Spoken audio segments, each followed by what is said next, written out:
Blended Podcasts. Brought to you by Blended Audio.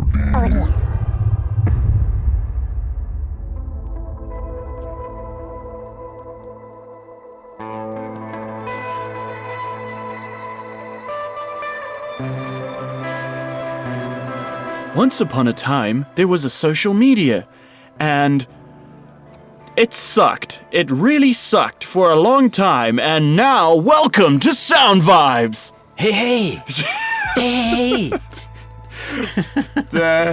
I don't want to do this, Pat. This episode's gonna kill me. Well, what are we even talking about? Surely not social media. No, let's not talk about social media. Save that for next time. Let's talk about social media another episode when I'm ready. Because right now I'm not ready. It's too raw. It's too fresh, and honestly, it's too cuck. It's too cuck. God, no. Hey, Patty, how you doing? I'm good. Fantastic, fantastic. Just great. Just what a beautiful day. It's all right. Is it all right? Well, we can assume that when people are listening to this, it's also a beautiful day. No, no, that's unfair. It's only a beautiful day when I say it's a beautiful day. Oh. Yeah, it's a beautiful day today. Thank you for coming. Oh, well, thank you for having me. Yeah. We're not interviewing you. Oh, no, wait, I'm not the guest. You're not the guest. We have a different guest. Who's the guest? It's old Dane. Say hello, Dane. Hi there. Yeah. Feeling a bit shy, Dane? No, bro, I'm waiting, you know. I don't want to overstep the line. No. There'll be no overstepping it. All right, so welcome to SoundVaaibs. It's old Patty over there, and it's our guest, Dane, Mr. Dane Canterbury. He is a drummer and a former vocalist, I suppose? Yeah, you can say former vocalist. Former vocalist for a couple old metal bands from our scene. Yes, because we're all about that metal life, and if you don't listen to metal, well then, I don't know. On social media, it's my problem. Anyway, snap. So, yeah, Facebook. So Dane drums for a band called Megalodon and for another band called Last One Alive, which I believe is a more rock vibe. Yeah. And we got him in today. Well, we sort of roped him in last minute because... And Dream Demon. Dream Demon. Shameless self-promotion. Do it. We will get more into that a bit later, but today we would like to touch on something that is quite a metal topic, I suppose, and that is, of course, something that we're all very familiar with, the Wacken Metal Battle. Yes. Awe. So, Pat, awe. Are you just here for like a few sound bites here and there? Like, No, maybe. Yeah. Awe. Every 5 minutes, just like Pat chimes in, like, yeah, cool. Yeah. Awe. Yeah. So the Wacken Metal Battle, obviously, Pat, you've worked on it from an organizational standpoint for a while. Actually not, eh? Not? Yeah. Have I got this all mixed up? Yeah, proper mixed up. Yo. Okay, so then explain to me, because clearly my Sunday is just... All right, well, having Dane here provides us with an interesting opportunity, because all three of us have been to Germany to the Wacken Metal Battle finals. You don't know my schedule. Yeah, no, What? I know you've been there. I know. I've seen you on Facebook. I know everything about you. I know you better than you know yourself. No. Hold on. Hold the phone right now and log into Facebook. Anyways, yeah. So what is Wacken Metal Battle? Well, if you're listening to this and you don't know yet, it's like, where have you been? Yeah. Or you're probably just not into metal. Yeah, you've been listening to this like, when are they going to talk about something else? Yeah. So Wacken celebrated its 30th year in 2019. Yeah, but now what is Wacken? It's the world's mecca of heavy metal festivals. Sweet. So it's like, like I can't say with certainty that it's the world's biggest metal festival. Sure, although I felt believe like it is. Well, it's definitely one of. I mean, damn. It's like so many people. But I think it's probably the world's most iconic metal festival. No, definitely. That's a pretty apt description. Yeah. I mean, Yeah. people get tattoos of their logo, you know. That's when you know. Yeah, That's yeah. when you know you've made it as an Yes. institution. Yes. When your logo gets fucking brunted onto your skin. Yeah. So I'm at the festival. Yeah. So I don't have one. Yes, you do, you liar. no. He's got one. I was there when he got it. So all three of us in this little cubicle have been there at some point. And yeah, it is the mecca of heavy metal culture worldwide. Like, I mean, you will meet people from everywhere at Yeah. Wacken. And I think the significance of it for South Africa in like more recent years. Well, I say recent, but we're going back to 2013. Is it Yeah, not? I think that was the first year, as far as I understand. In terms of the battle, it was the first year. But prior to that, we did have local guys go over to play. Yes, just yes. the actual. But I think it started meaning a lot more to all of us from 2013 Yeah. when South Africa participated for the first time in Yes. the Wacken Metal Battle, Absolutely. Yeah. which is basically, as I understand it, having now been there myself, it's like Wacken's way of saying we want to, they obviously have a few agendas. One of them is like, talent scout, Yes. to like find the strange, the unique, what is going to be the sounds of tomorrow kind of vibes, or who's going to be the superstars It's of all tomorrow. power metal. It's the power metal festival. No, bro, Nonsense, man. It's power metal, folk metal, and thrash metal. No, But And then that's and then your big metal bands. I think that's the way no, that I it's saw it. no, everything. really. Like, okay, look. Well, there is then a bit. There is a bit Yerks of obviously everything. went and watched what you wanted to watch, and I went and watched what I wanted to watch. But I checked black metal, I saw industrial, I saw new metal. Yeah, that all It's exists everything, there. man. That there's absolutely nothing wrong with what you're saying, but the general population there do favor. Yeah, look, the granted. classic Yeah, vibe, granted. you know? But what I also noticed is the general population there is over the age of 50. Yeah. No, I'm that's serious. True. No, it's true. So, it's true. I mean, Wacken is such a multifaceted festival. There's like, 8 or 9 stages? Yeah. Maybe even more, I don't know. But I counted at least 8 or 9 that I saw with my own eyes. I kind of lost count. I think when we were there, it was 5 big stages, and then there were the small ones in like the little kind of areas that Oh, they the had, nooks like the and beer crannies, gardens, which and are everywhere. Yeah. But what I checked was in the main arena, where the harder, faster, louder. Yeah. Those Yeah. are the three Yeah, the big main stages. three stages, main yeah. boys. Yeah. Now that area obviously focuses a lot on, let's be frank, spending power. Yes. Yeah. And who has the spending power? It's the older generation. Yeah. Money. But yeah, money. but the festival's catering is very diverse, This and is it's true. like, let's face it, like that crowd who Wacken's culture was built upon, they are slowly but surely aging out. Yes. As are we all, slowly but surely. We're all dying. yeah. Welcome to But- Soundvibes. We're all dying. And we're really happy about it. It was great. Fantastic. So the, let's call it the foundation of the festival is, yes, power metal, thrash, what like a lot of us nowadays call traditional metal. All right, that is the foundation, but it's not limited to that. No, definitely think not. so. And I think that's what's yeah. kiff about the Wacken Metal Battle is that you get to see bands from literally every year 30 countries around the world. Yeah. And they actually cap it at 30 because they can't actually facilitate more. But what they were telling us at the promoters meeting last year was that whilst they can only facilitate 30 countries, they're very close now to having 60 countries submitting. Wait, hang on. Aren't you the guy that runs Wacken? What? Or is this beer getting to me? No, bro, when did I ever run Wacken? No, I think you're the oak. I think you secretly were sent from Germany to educate us on this whole thing. No, dude, I just pay attention. No, I clearly do not. Yeah, they When I go indoctrinated places- you when you were like 5 years old, and you're like a sleeper agent, and someone's just gonna say Wacken to you at some point. You're like, and start speaking in German, and Yeah.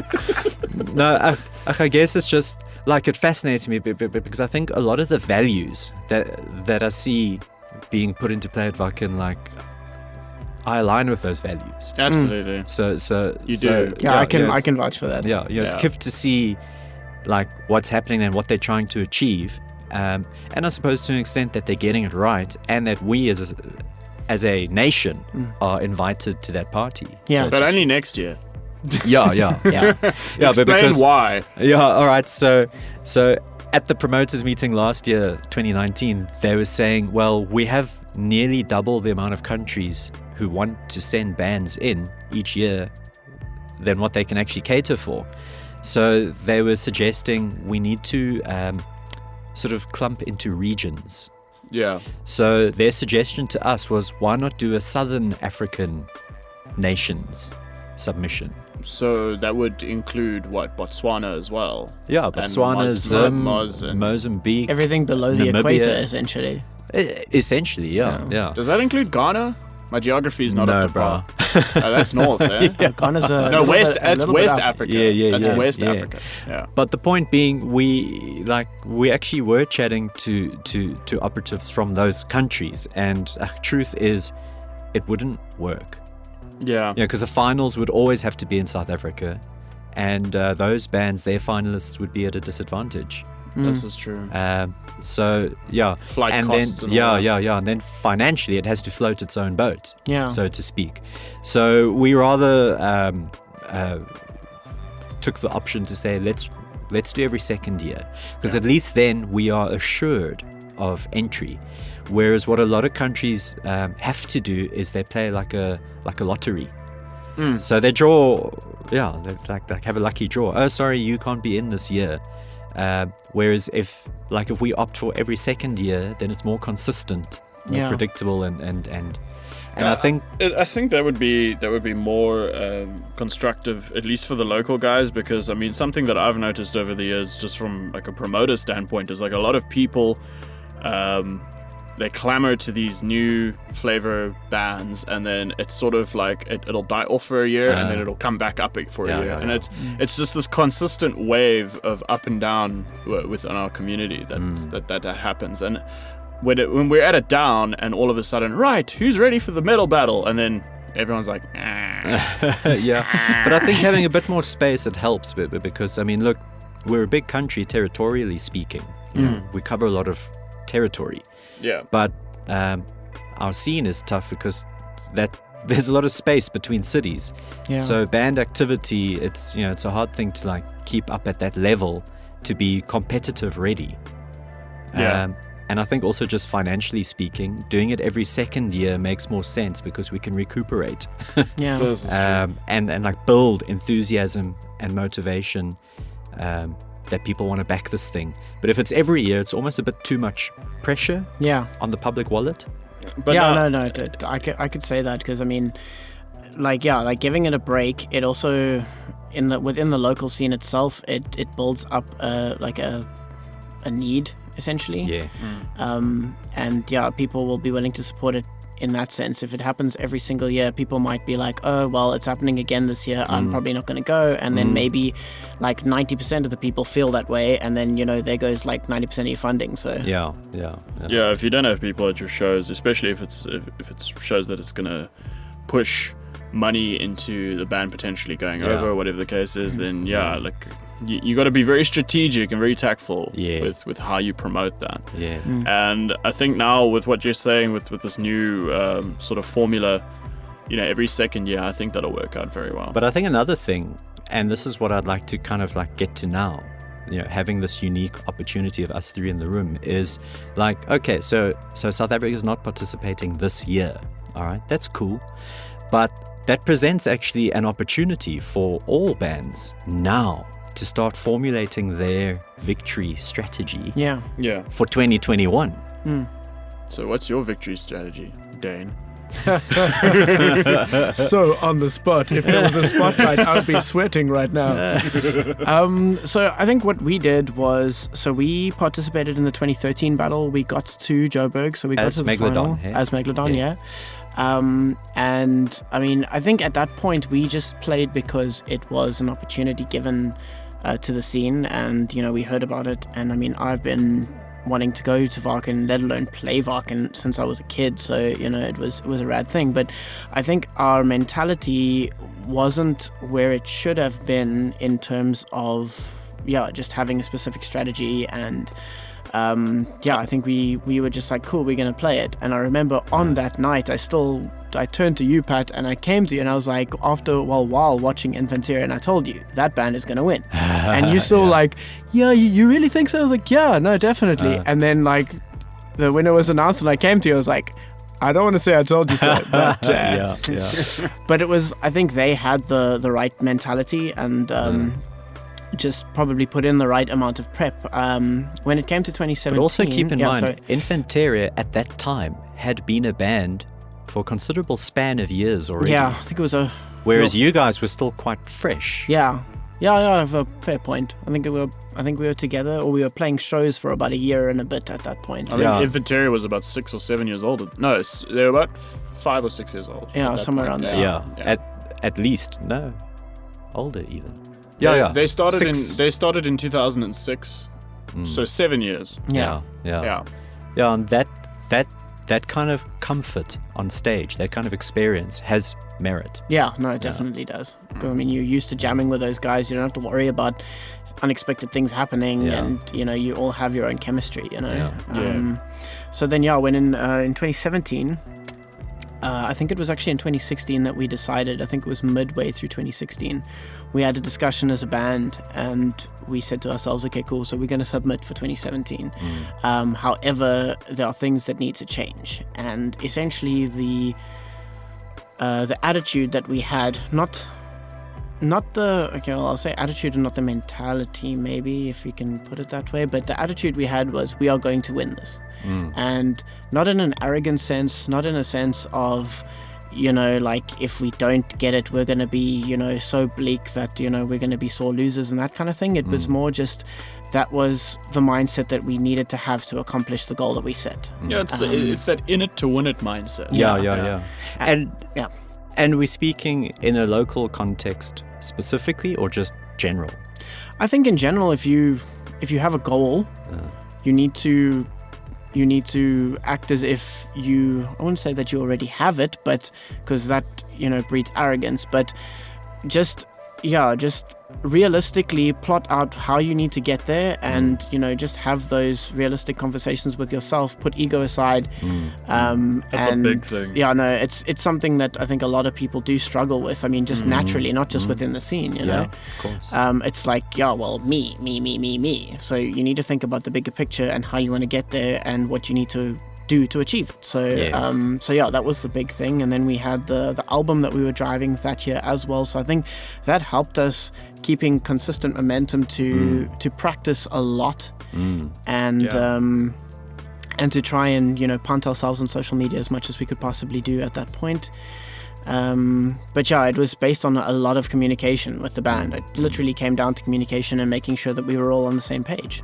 Do you feel that having, or let's say South Africa, having boasted an international winner, like an overall winner in 2016, put a bit of wind in your guys' sails to say, well, if this could happen once, it could surely happen again? So I think yes and no. I think a lot of us, it definitely opened up our eyes in terms of, wow, there's potential for this to be huge, for the local scene. And when it happened, I think I was so happy. I mean, I'm friends with most of those guys, so it was a really awesome moment. I think I got goosebumps when I saw the announcement and watched the live feed, and it was a crazy experience for anyone that is proud to be in the South African metal scene. I think us as metalheads, we felt like we just won the Olympics or something. It definitely it is that. It definitely felt like that. I mean, I was running that live stream that year. And all I could remember was watching 5 grown-ass men cry like they had just won like some crazy gold medal for something. But they did. Yeah, they did. and like little bitches. The sheer emotion that invoked just shows you how passionate we all are about the thing is, in our universe as metalheads, is that not the Olympics? Yeah, exactly. I mean, I suppose it is for a certain demographic of us, because you have to understand as well, from a South African perspective, we were not afforded the luxuries that other countries or other continents even are afforded. Yeah. In terms of just marketplace, because Yeah. like our marketplace for what we do in this country is not the biggest. Oh, well, there's so many factors. Yeah. So many. I mean, But that's an episode on its own. you're right. Should we actually plot that for the next episode? Yeah, right now? I suppose we could. Hey, tune in next time to SoundVaaibs to hear us talk about business. Oh yeah. Oh, hell yeah. Oh yeah. So Wait, sorry. there's- I just want to jump in just with one more thing, just about that whole like the South Africa and the global context, was when we went to Varken. I think that talking about putting egos aside, like the fact that we did it before, right, and then you actually get to Varken and you realize how relevant that is at a global scale. Yeah. Like you literally go there and it is like it's like a brotherhood. It really is.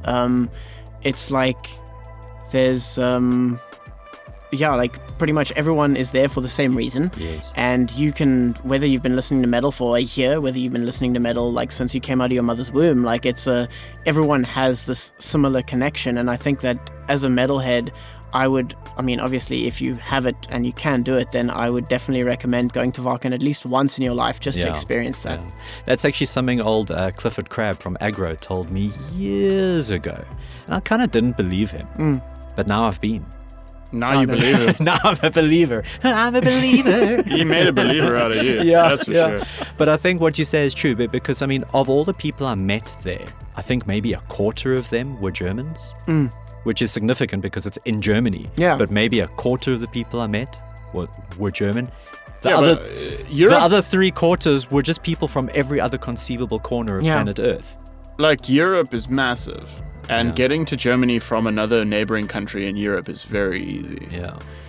And I think when you got that wonderful combination of just all different cultures from all across the planet. Yeah, but I'm talking more than that. Like, I met so many people from Southern American I said countries. planet, Pat. Planet. Yeah, but I mean Europe. Europe. But like most of the people I met were from South America and Asia, actually. Yeah. Really? Well, there I say there most, were a that's an lot. exaggeration, but like at least a third were from like far-flung places. Oh, like and there I was loved like, it. like Indonesians and people from Paraguay and Uruguay and I remember like just that was the thing. You feel so small being there, Yeah. just in terms of how many people are there from the different countries. Yeah. It's nuts. It really is. So this contest, and let's call it a contest because that's what it is, and I know some people think that's a blasphemous thing, but the Wacken Metal Battle, it is significant. So, like, I think in terms of the bands who have worked this before and who have worked to like get there, it's like the learning that you can get from that experience, even if you don't get out of South Africa, the learning that you can experience by going, and let's call it shoulder to shoulder with your peers in hopefully friendly contest. But it's not so much about like, oh, we're gonna be better than you. It should be more a thing of like, I see you, what can I do that's different? You know, how can I grow my own moustache, so to speak, as Matthias Eklund, guitarist wizard, always says. You got to grow your own moustache, you know, to be unique and to be entertaining and to stand out. Where there's a lot of bands doing, let's face it, very similar kinds of things. Yeah. How do you stand out? It does become quite And tricky. I think the Wacken Metal Battle principle, at least, like even if we take Germany out of the equation and just say in the local context, it really shows us a lot about ourselves and where we can and should grow to just become better entertainers. And that is something I will touch on another episode. Better entertainers. Being better at entertainment, because entertainment is important, and it's not always just about the music. Yeah. And we'll talk about that some other time, but that's all we have time for this episode. So thank you guys. But Dane hardly got any words in. That's Sure, I mean, damn. that's his problem. We're just going to have to bring him back. We just have to bring him back. Yeah, we'll just do that. Anyway, thank you guys so much. Thank you guys. My voice is just it's where's that beer? Thank you guys so much for joining us on SoundVaaibs. We will catch you in the next episode, whenever that may be, because our schedule is going to be changing up real soon. So we'll let you guys know on all the socials and all that good stuff. Please follow Blended Audio, Blended Podcast, Blended Everything, Blend Your Family. Blend your mother. Hopefully not in a blend. Calm down. Calm down. Immediately relax. Thank you guys so much, Patty McD, Dane, Mr. Dane Canterbury. Cheers, everybody. Cheers, guys. Thank you so much for listening to us ramble on about all things music and sound here on Sound Vibes, produced with the generous assistance of Blended Podcasts, brought to you by Blended Audio.